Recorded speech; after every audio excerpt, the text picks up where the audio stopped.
भी जगन्नाथଙ୍କ କୃପାରୁ ଭଲରେ ଥାଆନ୍ତୁ। ଦେଖନ୍ତୁ ମୋ କେଟୁଲ କେମିତି ଚାଟି ଚାଟି ଆଇସ୍କ୍ରିମ୍ ଖାଉଛି। ଏ ଆଇସ୍କ୍ରିମ୍ଟା ମୁଁ ତା ଲାଗି ବନେଇଥିଲି। ତ ତାପରେ ଦେଖନ୍ତୁ କେଟୁଲ ଆଇସ୍କ୍ରିମ୍ ଖାଇ ତାପରେ ଗଲା ତାର ଗୋଟେ ପେଟିରେ ନିଜେ ଗୋଟେ ପଟି ବନେଇ ଖେଳି। ତାପରେ ଏଇଟା ତମର ସନ୍ଧ୍ୟାର ଭିଡ଼ିଓ। ସନ୍ଧ୍ୟାର ଭିଡ଼ିଓ ଟିକେ ବସିକି ମୁଁ ଟିକେ ମୋବାଇଲ ଦେଖୁଥିଲି। ମୋବାଇଲ ଦେଖୁ ଦେଖୁ ଇଚ୍ଛା ହେଲା ଟିକେ ଚା ପିଇବାକୁ। ଚା ଟିକେ ପିଇଲି। ତାପରେ ଭାବିଲି ରାତିରେ କ'ଣ ଆଜି ରୋଷେଇ କରିବି। ବସିକି ଗଲି ଫ୍ରିଜ୍ ଖୋଲିକି ଦେଖିଲି ଫ୍ରିଜ୍ରେ କ'ଣ ଅଛି। ସେଇ ହିସାବରେ ମୋତେ ତ ପ୍ରିପେୟାର କରିବାକୁ ପଡ଼ିବ। ଦେଖିଲି ଫ୍ରିଜ୍ରେ ପୋଟଳ ଥିଲା, ତାକୁ ନେଇ ଆସିଲି। ତାପରେ ତାକୁ ଟିକେ ଛଡ଼େଇ ଛୁଡ଼ା କରି କାଟିଦେଲି। ସାଇଜ୍ ସୁଜା କରିଦେଲି କାଟିଦେଲି। ତାପରେ ଟିକେ ଆଳୁ ବି ଛଡ଼େଇ ଦେଲି। ଆଳୁ ଛଡ଼େଇକି ବି ତାକୁ ସାଇଜ୍ କରି ଟିକେ କାଟିଦେଲି। ତାପରେ ପିଆଜକୁ ଟିକେ ଛଡ଼େଇ ଦେଲି। ପିଆଜ ବି ଛଡ଼େଇ ଛୁଡ଼ା କରି ତାକୁ ବି ସାଇଜ୍ କରି ଟିକେ କାଟିଦେଲି। ପୋଟଳ ଆଳୁ ପିଆଜ ମିକ୍ସ କରି ଏକା ସାଙ୍ଗରେ ଭାଜିବାକୁ ମୋତେ ଭଲ ଲାଗେ। ମୁଁ ଯେକୌଣସି ଭଜା ଭାଜେ ଆଗ ପିଆଜ ପକାଏନି, ସବୁ ମିକ୍ସ କରିକି ହିଁ ଭାଜେ। କାହିଁକିନା ପିଆଜ ଟିକେ ତା ସହିତ ମିକ୍ସ ହେଇକି ରହିକି ଭାଜି ଯାଇଥାଏ, ମୋତେ ଭଲ ଲାଗେ। ତାପରେ ଟିକେ ଜିରା ସୋରିଷ ଫୁଟଣ ପକାଇଦେଲି। ତେଲ ପକାଇ ତାକୁ ଭଜା ପକାଇଦେଲି। ଭଜାରେ ଟିକେ ଲୁଣ ପକାଇଦେଲି।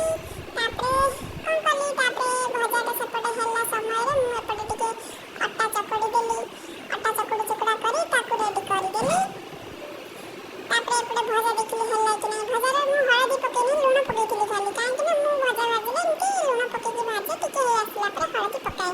କାହିଁକିନା ତଳେ ଲାଗିଯିବ ସେଥିଲାଗି। ତାପରେ ଭଜା ଯେକୌଣସି ଭଜା ଭାଜିଲେ ମୁଁ ଟିକେ ଟମାଟୋ ପକାଏ। ମୋତେ ଟିକେ ଭଲ ଲାଗେ। ଆପଣମାନଙ୍କୁ କେମିତି ଲାଗେ ମୁଁ ଜାଣିନି, ବଟ୍ ମୋତେ ଭଲ ଲାଗେ। ମୁଁ ଟିକେ ଟମାଟୋ ପକାଇ ଭାଜେ। ଭଜା ଏପଟେ ହେଇଗଲା ରେଡ଼ି। ଏପଟେ ଆସିଗଲି ମୁଁ ରୁଟି କରିବାର ଲାଗି।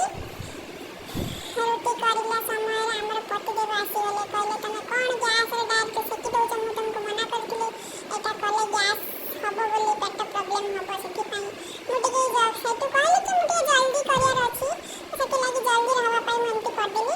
ସେପଟେ ରୁଟି ଫିନିସ୍ ହେଇଗଲା। ଏପଟେ ଆଜି ଟିକେ ଟମାଟୋ ଚଟଣି ବନେଇବାର ଲାଗି, ଟମାଟୋ ଚଟଣି ବନେଇବା ଲାଗି ଟିକେ ପିଆଜ ରସୁଣ ଟମାଟୋ ପକାଇଦେଲି। ତାକୁ ଟିକେ ଫ୍ରାଏ କରିଦେଲି। ଫ୍ରାଏ ହେଇଗଲା ସମୟରେ ତାପରେ ଟିକେ ଲୁଣ ପକାଇଦେଲି। ସେପଟେ ଟମାଟୋ ଚଟଣି ରେଡ଼ି ହେଇଗଲା। ପତିଦେବଙ୍କୁ ମୁଁ ଏପଟେ ଖୁଆଇଲି। ଖୁଆଇବାକୁ ଦେଲି। ମୁଁ ଏପଟେ ଆସିଲି ଖାଇବାକୁ। ମୁଁ ଟିକେ ପଖାଳ ଖାଉଛି। ମୋତେ ଟିକେ ପଖାଳ ଗରମ ଦିନରେ ଭଲ ଲାଗେ, ସଜ ପଖାଳ। ତ ଟିକେ ପଖାଳ ମୁଁ ଏପଟେ ପଖାଳ ଖାଉଛି। ସେପଟେ ସେ ଖାଇକି ଏମିତି ପୁରା ହାତରେ କହିଦେଉଛନ୍ତି ଭଲ ହେଇଛି ବୋଲି। ଖାସ୍ କରି ଟମାଟୋ ଚଟଣିଟା ଭଲ ଲାଗୁଛି। ମୁଁ ଏପଟେ ପଖାଳ ଖାଇଲି। ସେପଟେ ଆମର ଟୁଟୁଲ ଖେଳିବା ରେଡ଼ି। କାହିଁକିନା ସେ ଆମ ସାଙ୍ଗରେ ଖାଇବନି। ସେ ଖେଳିକି ସବୁ ଭାତ ଡାଲି ତରକାରୀ ଆଳୁ ସେ ରୁଟି ଫୁଟି ସବୁ ଗୋଟାଇ କରିଦେବ। ତ ଆମେ ଖାଇସାରିଲା ଭିତରେ ଖାଇସାରିଲି ଜଲ୍ଦି ଖାଇଦେଲି। ତାପରେ ମୋ ଟୁଟୁଲ ଲାଗି ଟିକେ ଆଇଲି ଚୁଡ଼ା ଉପମା, ମାନେ ପାଣି ଉପମା ତାକୁ ଭଲ ଲାଗେ।